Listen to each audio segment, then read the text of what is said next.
नमस्कार. भगवद्गीतेच्या विवरणामध्ये सर्वांचं स्वागत आहे. आपण भगवद्गीतेतील तिसऱ्या अध्यायाचं विवरण करतो आहोत. समजून घेण्याचा प्रयत्न करतो आहोत. मी स्लाइड शेअर करते. मागच्या सेशनमध्ये आपण जवळपास 35व्या श्लोकापर्यंत पोहोचलो होतो.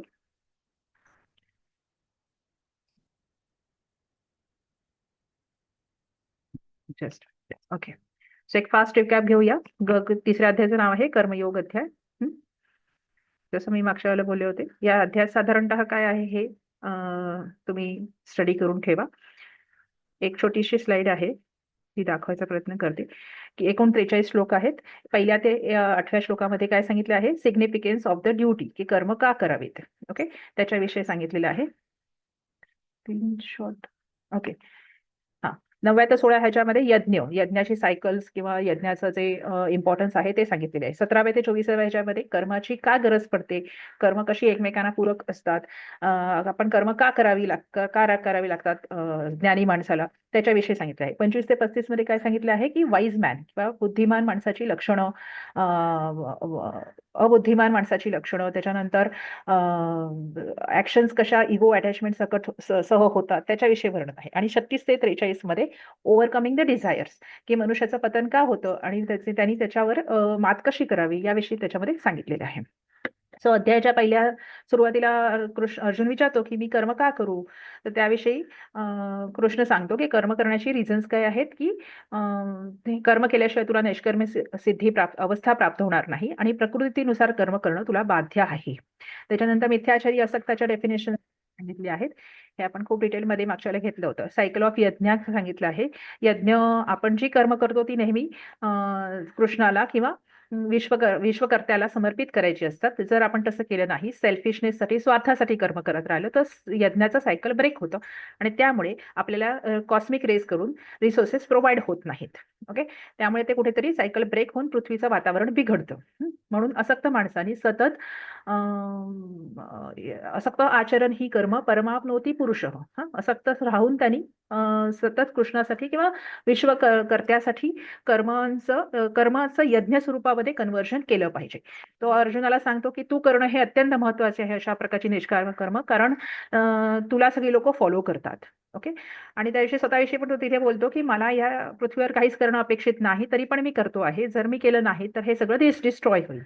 ओके, त्यामुळे मी कर्म करणं आवश्यक आहे. मागच्या वेळेला तर मागच्या 2 सेशन्समध्ये आपण इथपर्यंत पुढे आलो होतो. मागच्या सेशनमध्ये 25 ते 35 श्लोक बघितले होते आपण, की वाईज मॅनने किंवा एका कृष्णवित माणसाने काय करावं, की अज्ञानी माणसांचा बुद्धिभेद करायला जाऊ नये. कारण त्यांची थॉट प्रोसेस कशी असते, अहंकार विमूढ आत्मा करता अहम इति मन्यते, म्हणजे या सगळ्या क्रियांचा करता मी आहे अशी त्यांची मानसिकता असते. त्यामुळे त्यांचा बुद्धिभेद आपण करायला जाऊ नये.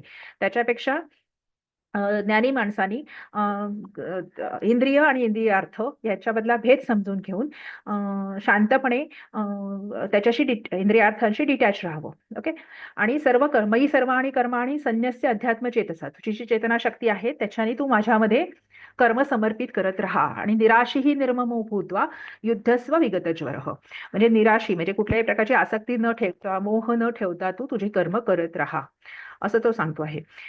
त्याच्यानंतर आपण इग्नोरंट माणसांची कशी स्थिती असते ते बघितलं होतं. त्याच्यानंतर कधी कधी ज्ञानी माणसांचा निग्रह सुद्धा कमी पडतो, कारण मायेची आणि ह्याची प्रभुत्व तेवढं आहे. ओके, त्यामुळे सदृशम चेष्टते स्वस्याः प्रकृते हे ज्ञानम अपि, म्हणजे कधी कधी ते सुद्धा ज्ञानी माणसं सुद्धा प्रकृतीनुसार चालतात किंवा त्यांच्याप्रमाणे वागतात. आणि ज्ञानी माणसांच्या मार्गातले परिपंथी 9, म्हणजे अडथळे कुठले आहेत, तर इंद्रिय आणि इंद्रियांचे जे राग द्वेष असतात, म्हणजे लाईक्स अँड डिसलाईक्स असतात, ते त्यांच्या मार्गातले अडथळे आहेत, हे आपण बघितलं होतं. त्यामुळे शेवटचा श्लोक आपण काय बघितलं होतं, 35वा, की त्यामुळे तू स्वधर्म, जो मी तुझं स्व अनुष्ठित जो परधर्म, म्हणजे युद्ध न करण्याचा परधर्म स्वीकारला आहेस, तो सोडून दे. त्याच्यापेक्षा मी सांगतो आहे, युद्ध करणं हे तुझा स्वधर्म आहे, त्याचा स्वीकार कर. कारण या स्वधर्माच्या पालनामध्ये तुझा मृत्यू जरी झाला तरी तो श्रेयस्कर आहे. परंतु स्वतः संभ्रमित अवस्थेमध्ये निश्चित केलेला, डायलिमामध्ये किंवा कन्फ्युजन स्टेटमध्ये निश्चित केलेला जो परधर्म आहे, किंवा तुला तो स्वधर्म वाटतो आहे परंतु स्वधर्म नाही आहे तुझा, तो परधर्म आहे, त्याचं पालन करशील तर तुझी परिस्थिती भयावह होईल. असं आपण मागच्या 35व्या श्लोकापर्यंत आपण बघितलं होतं. आता हे सगळं ऐकल्यानंतर मी थोडंसं मोठं करते. एकच मिनिट.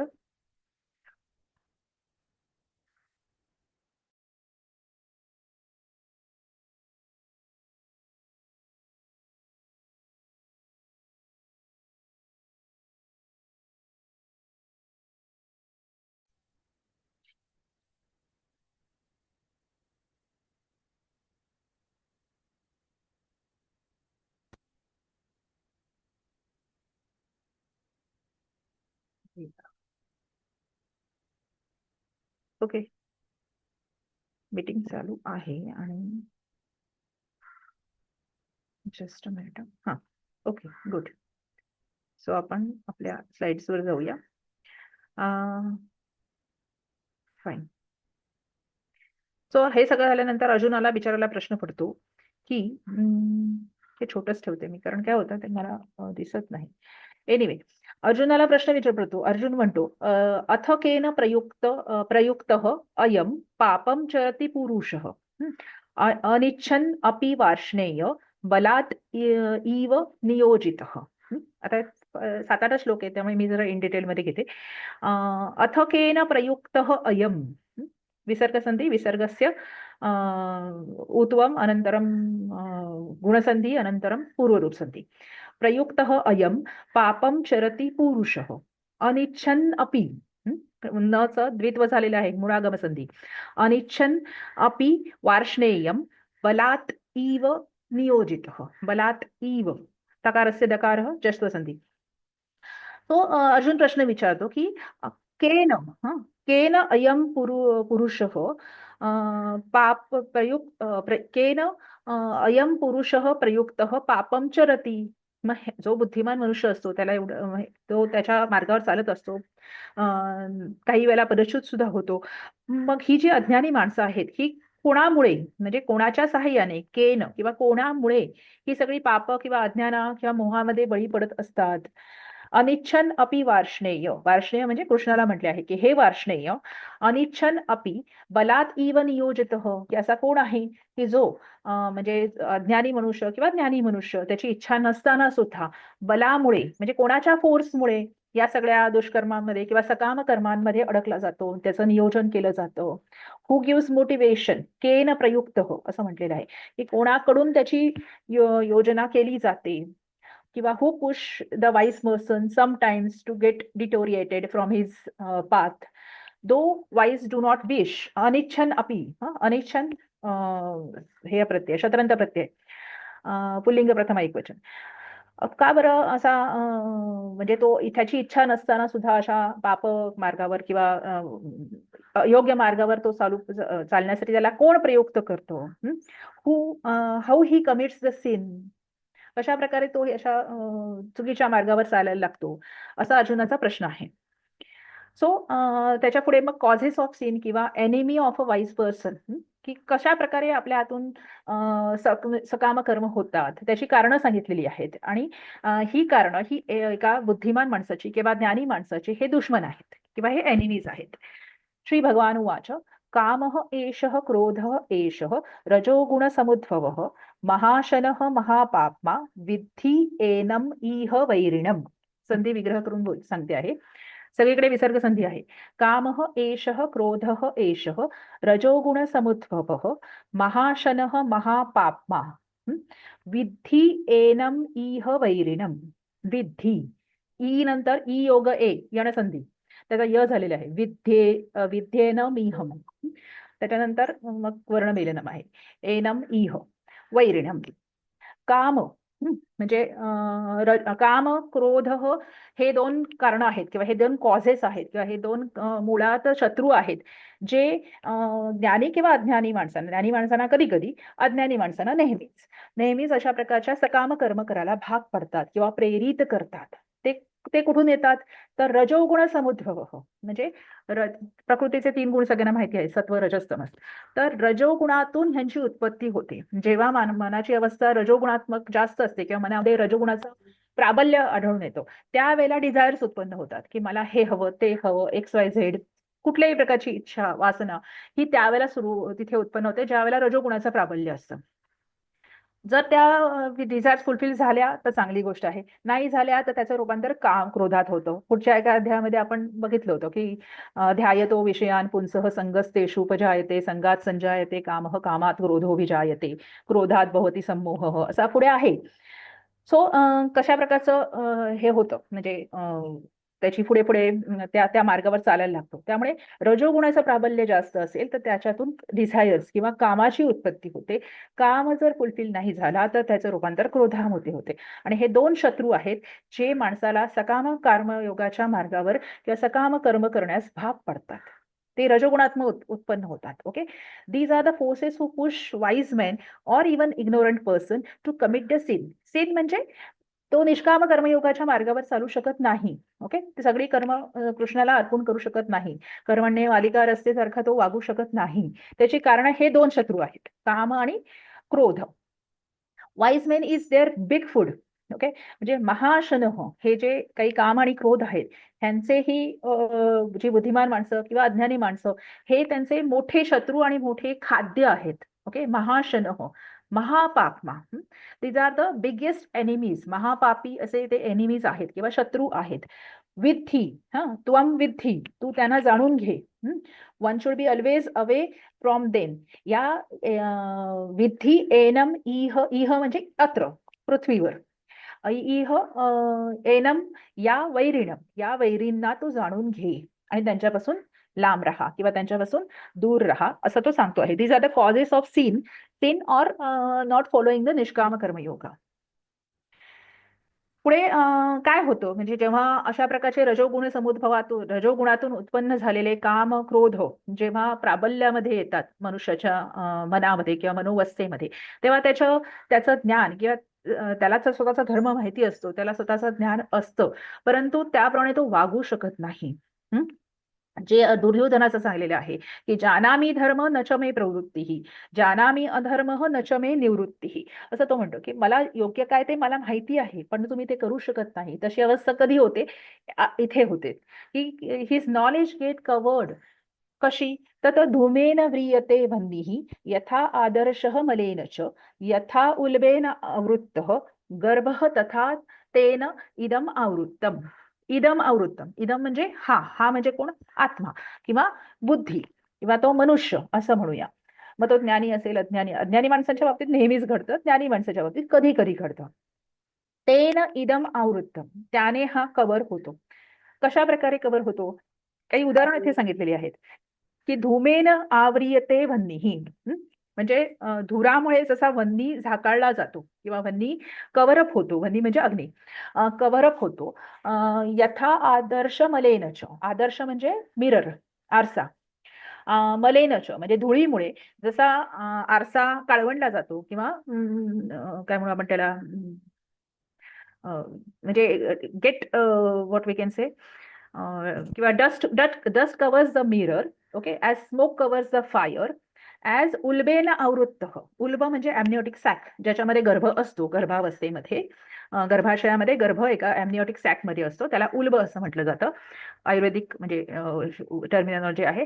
तर उल्बामध्ये सॅक आणि ॲमनिओटिक फ्लुइडमध्ये उल्बामध्ये जसा गर्भ आवृत्त असतो त्या तसा तेन, तेन म्हणजे कोण? काम आणि क्रोध, ह्याच्यामुळे इदम आवृत्त, ह्याच्यामुळे हा म्हणजे आत्मा आवृत्त होतो किंवा त्याला त्याच्यावर एक प्रकारचं मळभ येतं. ओके, तो त्याची ओन डिव्हिनिटी दाखवू शकत नाही. Okay, so these are the what we can say, एक उदाहरण उपमान प्रमाण इथे दिलेलं आहे की जशा जशा प्रकारे धुरानी अग्नी झाकाळला जातो किंवा धुळीनी आरसा झाकाळला जातो, उल्बाने गर्भ दिसत नाही, त्याचप्रमाणे ह्या काम आणि क्रोध ह्याच्यामुळे हे आत्मा किंवा आत्म्याचं स्वरूप स्पष्ट होऊ शकत नाही मनुष्याला. ओके, सो हे जे काम आणि क्रोध आहेत, ओके, सो ह्यांचे हाऊसेस किंवा ह्यांचे अधिष्ठान पुढे सांगितलेलं आहे, पण ह्यांचे हाऊसेस किंवा त्यांची घरं कुठे आहेत? तर सेन्सेस, माइंड आणि थोड्याफार प्रमाणामध्ये intellect. Okay, so feed atman and not इंद्रियाज अँड द बॉडी. म्हणून प्रत्येकाला सांगितलं जातं की शरीर किंवा शारीरिक गरजा आणि मानसिक गरजा यांच्या पलीकडे जाऊन आध्यात्मिक गरजा आणि म्हणजे स्पिरिच्युअल नीड्स ह्याच्याकडे जास्त लक्ष द्यावं. आणि आपण नेहमी उलट करत असतो की माझ्या शरीराला काय हवं, माझ्या मनाला काय हवं तेच फीड करत राहा. ओके. जे तुमचं एक एक छोटीशी अशी म्हण आहे की देणं हे आत्म्याचं अन्न आहे आणि घेणं हे शरीराचं अन्न आहे. हं? त्यामुळे एक साधा नियम लक्षात ठेवा. whenever we are perceiving anything, okay, whenever we are consuming anything, that will feed your body, mind and intellect. But whenever you will give something to others, that will feed your atma. Okay. हे साधं calculation आहे, simple सूत्र लक्षात ठेवायचं की देणं हे आत्म्याचं अन्न आहे आणि घेणं हे शरीराचं किंवा मनाचं अन्न आहे. सो वेनेवर त्यामुळे देणं घेणे किती होत आहे त्याचे कॅल्क्युलेशन तुम्ही ठेवू शकता. So if you are giving more than you are receiving, so your atma is getting flourished, get nourished, and he will show his divinity. तर पुढच्या ह्याच्यामध्ये तो काय म्हणतो आहे की आवृत्तम ज्ञानम एतेन ज्ञानिनः नित्यवैरिणा कामरूपेण कौंतेय दुष्पुरेण अनलेन च.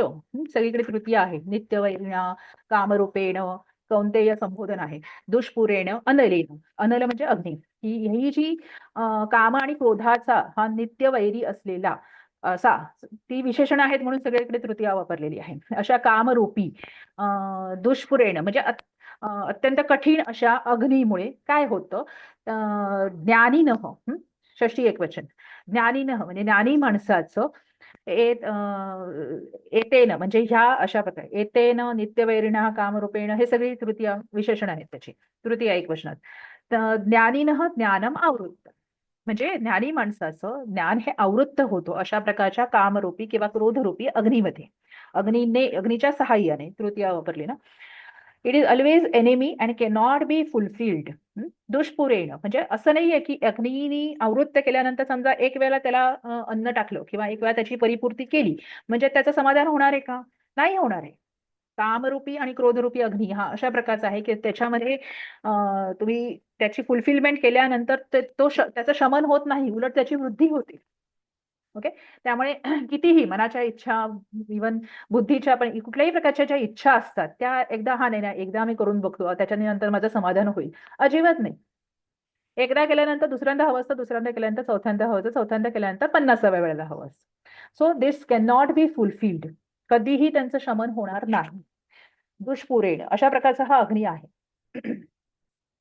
आणि मग अशा अवस्थेमध्ये काय होतं, अशा प्रकारचं कवर्ड नॉलेज किंवा आवृत्त ज्ञान असेल तर त्याचं काय आउटपुट येतं. तर output of the covered knowledge इथे सांगितलेलं आहे की इंद्रियाणी मनः बुद्धी अस्य अधिष्ठानम उच्यते एतैहि विमो क्षम्यताम् एतैहि विमोहयति एषः ज्ञानम आवृत्य देहिनम. इंद्रियाणी मनः विसर्ग संधी आहे. बुद्धी त्या बुद्धी अस्य पुन्हा विसर्ग संधी हा रकार विसर्गस्य रकार. बुद्धी अस्य अधिष्ठानम अस्याधिष्ठानम सवर्ण दीर्घ संधी अस्य अधिष्ठानम उच्यते एतैहि विमोहयति. एतैहि विमोहति विवर रफार आहे विसर्गस्य रफार. विमोहयति एषः यणसंधी ज्ञानम आवृत्य देहिनम. ओके. अशा प्रकारचा म्हणजे इंद्रिय आणि मनः बुद्धी म्हणजे हे इंद्रिय मन बुद्धी मगाशी मी सांगितलं की हाऊसेस ऑफ दिस काम क्रोध कोण कोण आहेत. तर सेन्सेस इंद्रियस मनस त्याच्यानंतर बुद्धी अस्य अधिष्ठानम उच्यते म्हणजे याची अधिष्ठान किंवा यांची घरं आहेत, त्यांची हाऊसेस आहेत कोणाची काम आणि क्रोधाची. सो इंद्रियास मनस आणि बुद्धीज आर द कामास हाऊसेस ऑर द बेसिस. काम विथ हेल्प ऑफ इंद्रियास covers knowledge of this wise. एतैही म्हणजे अशा प्रकारच्या घरांमध्ये तो राहून म्हणजे मन बुद्धी इंद्रिय हे त्यांच्या घरामध्ये राहून तो काय करतो. देहिनम देहिनम ज्ञानम आवृत्य देहिनम विमोहयति. एषः एषः ज्ञानम आवृत्य देहिनम विमोहयति. ज्ञानी माणसांचं ज्ञान आवृत्त करून किंवा ज्ञानावर बळप टाकून किंवा त्याला झाकून ठेवून तो त्या देहीला देहीनम इनी प्रत्यय आपण मधु प्रत्यय बघितले होते. तद्धित नाही इनी प्रत्यय आहे देहीनम. सो त्या देहीला तो विमोहयती. विमोहयती म्हणजे तो मोहामध्ये पाडतो आणि he puts him in different mohas and makes him to commit the sins. So हे आउटपुट आहे की काम क्रोध या अग्नीचं जर कंट्रोलमध्ये नाही ठेवलं तर काय होतं हे यांनी 40व्या श्लोकामध्ये इथे म्हटलेलं आहे. सो कृष्णाचा ऍडवाइस आहे की कृष्ण प्रत्येक प्रत्येक अध्यायामध्ये तुम्हाला असे अनेक 2-2, 3-3 श्लोक दिसतील की आता काय कर, आता काय कर, आता काय कर, म्हणून काय करायचं, म्हणून काय करायचं, असा ऍडवाइस प्रत्येक ठिकाणी आहे. तस्मात् तु इंद्रियाणि आदौ नियम्य भरतर्षभ. भरतर्षभ संबोधन आहे की हे भरतर्षभ तस्मात्, तस्मात् म्हणजे म्हणून आदौ इंद्रिया त्वम आदौ इंद्रियाणि नियम्य, म्हणजे तू आधी काय कर की इंद्रियांचं नियमन किंवा इंद्रियांचा निग्रह कर. इंद्रियांना सतत काही ना काहीतरी हवं असतं. आज मला काहीतरी चांगलं बघायला पाहिजे, चांगलं खायला पाहिजे, चांगलं ऐकायला पाहिजे.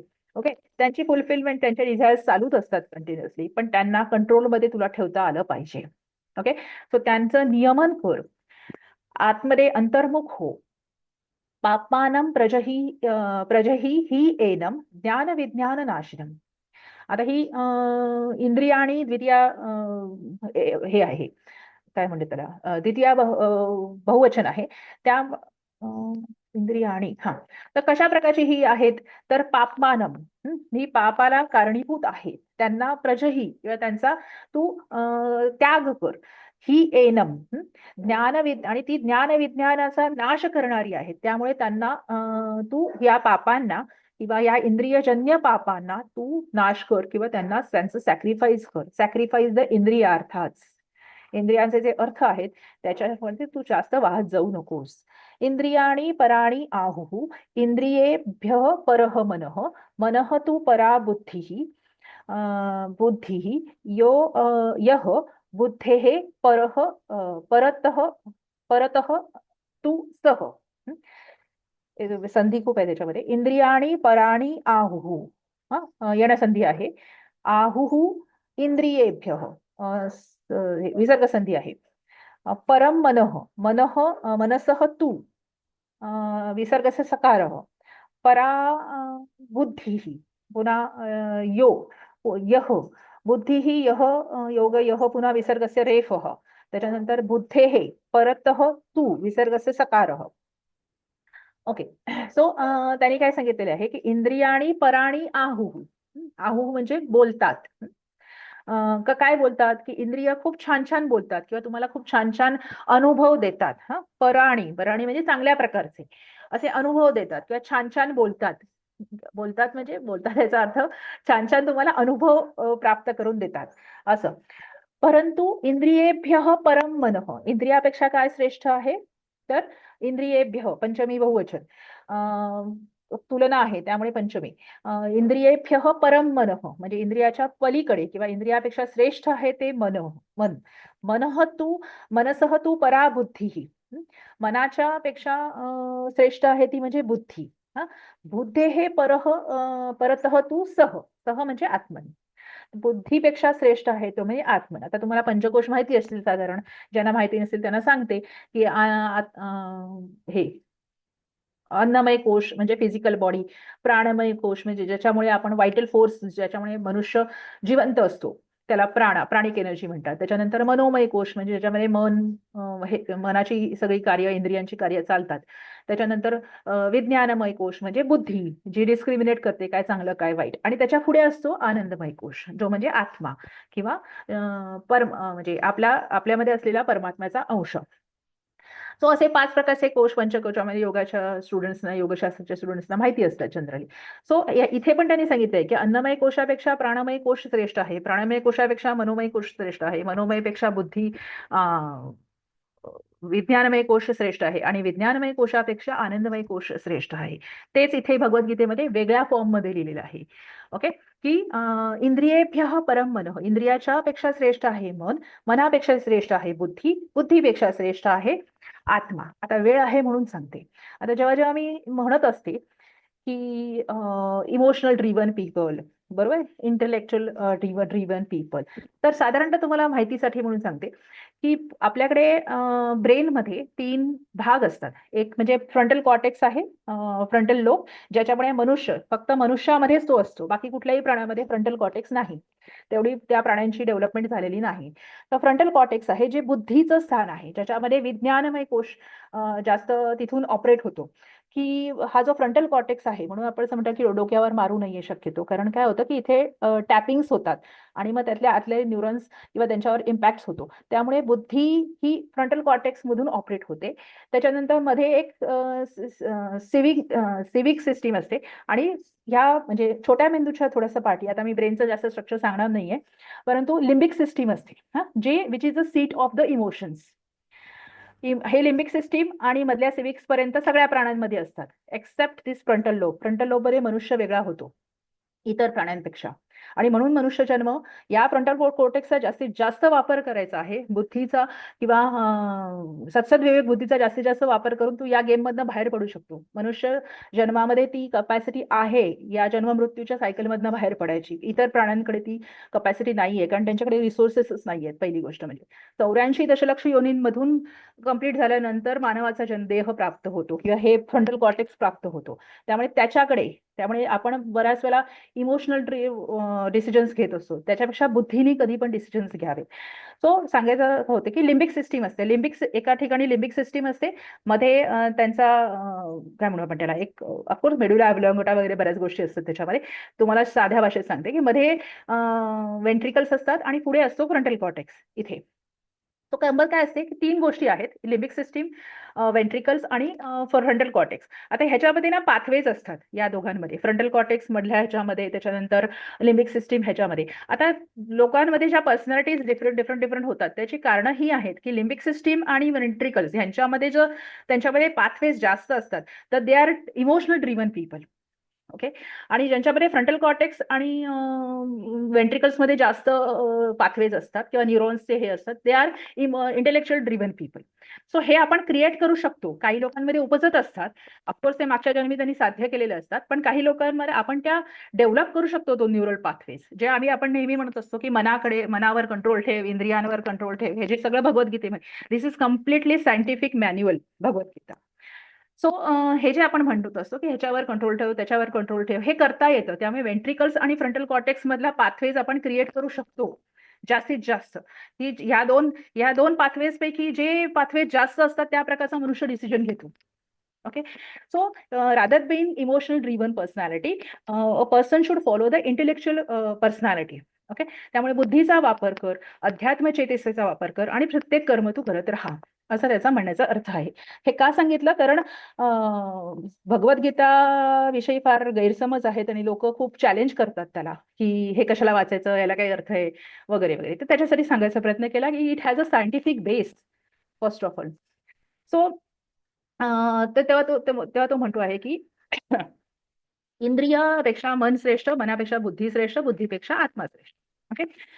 सो मग शेवटी तो त्याला काय सांगतो आहे की एवं बुद्धेः परम बुद्ध्वा संस्थभ्य आत्मानम आत्मना जही शत्रू महाबाहो कामरूपम दुरासदम. ओके. त्यामुळे हे अर्जुना किंवा हे महाबाहो, तू काय कर की एवं बुद्धेः परम बुद्ध्वा, बुद्धीच्या पलीकडे असलेल्या या आत्म्याला किंवा आत्मशक्तीला तू जाणून घे. आणि काय कर की नो दिस, हा, बुद्धवा, बुद्धवा म्हणजे जाणून घे, आणि त्याच्यानंतर काय कर, त्वा प्रत्यय आहे, नो दिस आत्मन बियॉन्ड बुद्धी, आणि संस्थभ्य आत्मानम आत्मना, त्याच्यामध्ये स्थित हो. कशामध्ये, आत्म्यामध्ये, किंवा आणि आत्मना, तृतीय आहे, त्यामुळे आत्म्याच्या शक्तीने तू आत्म्याला जाणून घे, पहिली गोष्ट आहे. आत्मानम द्वितीय एकवचन आहे, आत्मना तृतीय एकवचन आहे. त्या आत्म्याला तू आत्मशक्तीनेच बुद्धीच्या पलीकडे असलेल्या आत्म्याला तू जाणून घेऊन काय कर, जही शत्रू महाबाहो, जही म्हणजे हन धातूचं मध्यम पुरुष लोट लकार प्रथम पुरुष एकवचन, सॉरी मध्यम पुरुष एकवचन. सो जही शत्रू महाबाहो, हे फार महत्वाचं आहे, जही शत्रू महाबाहो, की तू या शत्रूचा नाश कर किंवा डिस्ट्रॉय कर, त्याला मारून टाक किंवा त्याचा विनाश कर. जही शत्रू महाबाहो कामरूपम दुरासदम. आणि दुरासदम म्हटलेलं आहे, इतकं सोपं नाहीये ते. डिफिकल्ट आहे. हा कामरूपी आणि क्रोधरूपी हा जो शत्रू आहे, याला परास्त करणं हे सोपं नाहीये. अर्जुनासारख्या माणसाला सुद्धा सोपं नाहीये. परंतु प्रयत्नाने नक्कीच साध्य होऊ शकतं. दुरासधम कामरूपम शत्रुम हे महाबाहो जही, किंवा तू या कामरूपी दुष्कर किंवा डिफिकल्ट असलेल्या या डिफिकल्ट टू बीट किंवा डिफिकल्ट टू पराजय करण्यासाठी डिफिकल्ट असलेल्या अशा या शत्रूचा तू नाश कर. कसा? बाय कंट्रोलिंग द इंद्रियाज. त्यांची जी स्थानं आहेत, त्यांची जी अधिष्ठानं आहेत, त्याच्यावर पहिल्यांदा कंट्रोल केला तरच त्यांच्यावर कंट्रोल आपल्याला मिळवता येऊ शकतो. तर इथे आपण अशा प्रकारे तृतीय अध्यायाचा म्हणजे समापन किंवा संपूर्ण आपला इथे तृतीय अध्याय झालेला आहे. सो 7 मिनिटं बाकी आहेत. So let me stop my first and finish my recording. Next याच्यापासून आपण चौथ्या अध्यायाला सुरुवात करू रेकॉर्डिंग्स पासून. ओके, धन्यवाद.